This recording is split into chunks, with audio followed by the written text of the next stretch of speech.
Please subscribe to our channel and don't forget to hit the bell icon. Hello everybody, I'm Ginny. Great to see you again.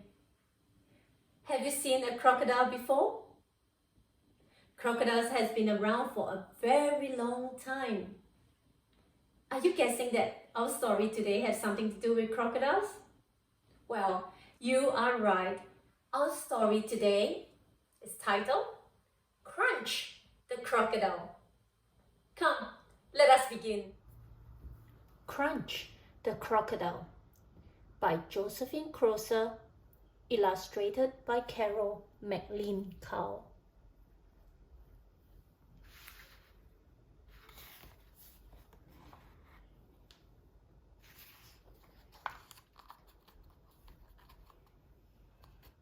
Once there was a beautiful river.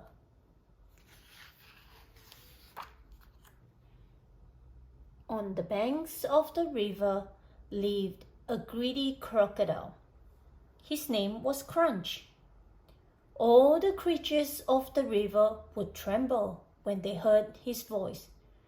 Crunch and munch, crunch and munch. My name is Crunch and I want my lunch. When the fish heard him coming, they would swim away.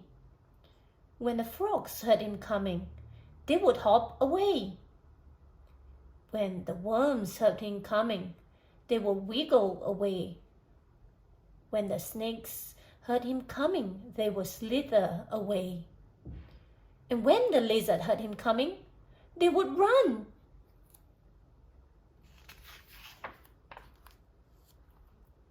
One morning, very early, before the sun brought warmth to the damp river air, the creatures held a secret meeting. Crunch had made them all afraid. "We are too small to fight him," said a fish. "That's why we swim away." "He is too big for all of us," said one of the frogs. "He creeps up on us when we sit on our nest," said a bird sadly. "He squashes us into the mud with his feet," said a worm. "He snaps at us when we lie on the rocks to warm ourselves in the sun," said a lizard and a snake together. The creatures plotted and planned. The first rays of light were touching the trees when they quietly went back to their homes. It wasn't long before they heard a familiar sound. "Crunch and munch, crunch and munch. My name is Crunch and I want my lunch." How they hated that sound. But today, they had been waiting for it. Today, they had a plan. As Crunch came creeping and searching and snapping his great toothy jaws, the fish swam towards him, the frogs hopped towards him, the birds flew towards him, the worms wiggled towards him, the snakes slithered towards him, and the lizards ran.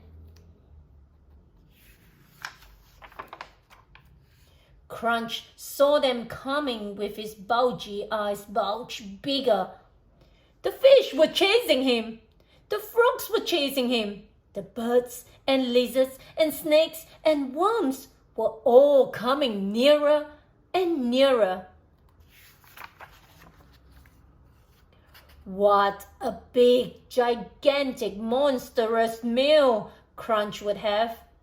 All he had to do was open his mouth and let them come in.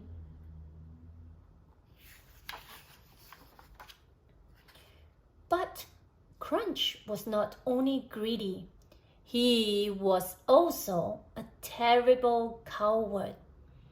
He could hear the lizard's feet tapping as they ran, the birds' wings flapping as they flew, and the fish's tail wishing as they swam. All the creatures stared at Crunch as they came closer and closer. Crunch turned. Crunch ran. He slipped in the mud and splashed in the water as he hurried and scurried away.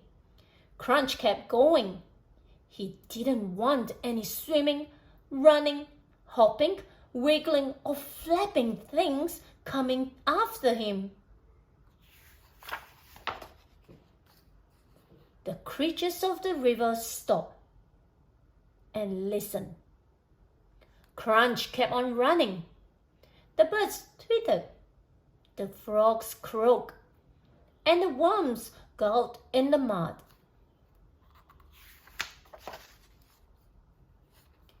Then the creatures turned from the chase.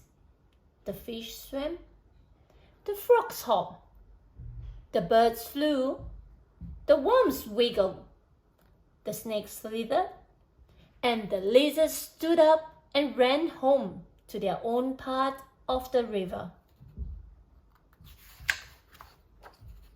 By evening, the river was peaceful again, when the shadows of the trees were long and dark upon the water, and the wind was sweeping ripples through the reeds.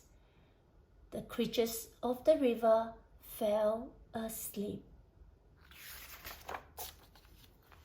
The end.